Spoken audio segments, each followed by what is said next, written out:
Hello, my name is Billy Duskin, and this is my Cornerstone story. I came to Cornerstone because I was lonely, and I didn't know what to do with myself, and I was living in a house all by myself. I knew there was more to my life than just sitting around doing nothing and doing drugs all day. And a coworker invited me to Cornerstone, and I loved it.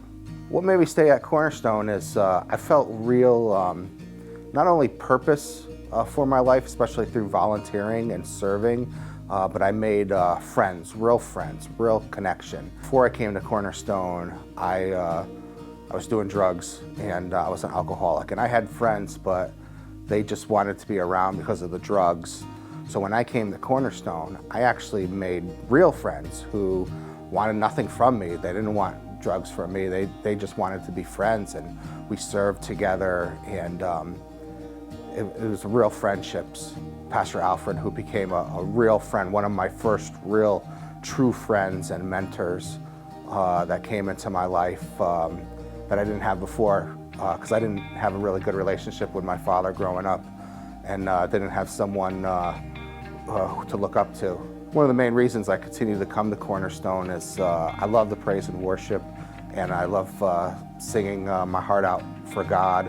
One of the most memorable moments for me was serving in culinary. It was the church picnic, and I was put in charge of making sure the food was there and done, and cooking on the grill.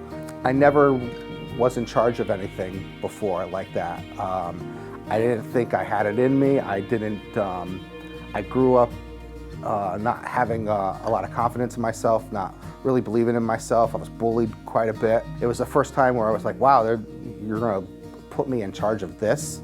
You know, I couldn't believe it, and that you're gonna have confidence in me to do this.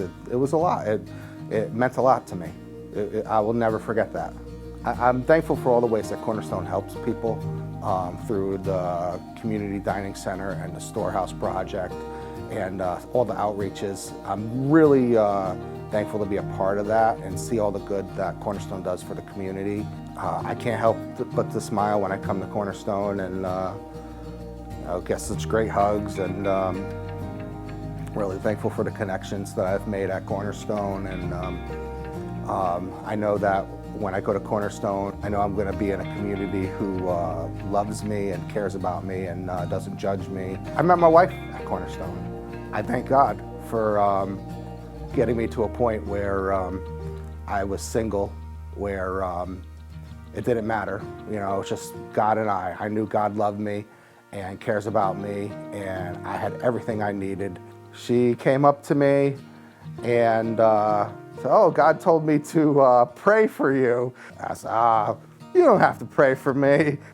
I eventually let her pray for me, and then I married her. She's an amazing woman who I met at Cornerstone. God sent her to Cornerstone to be my wife. I have a 5-year-old son. I still feel like I'm a new dad. I'm still learning every single day. There's a community of dads that I can call on and reach out to, and get the support and get the advice that I need.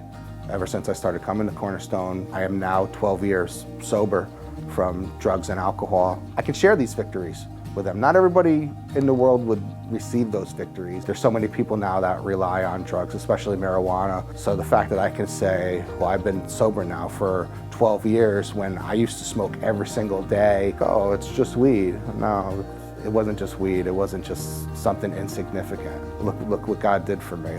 Look at all that God did in my life once I said I'm not going to do that no more.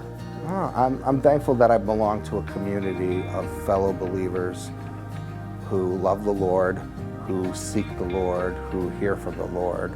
I look forward to this new chapter with Cornerstone coming to Derby. We're going to change the community with God's help.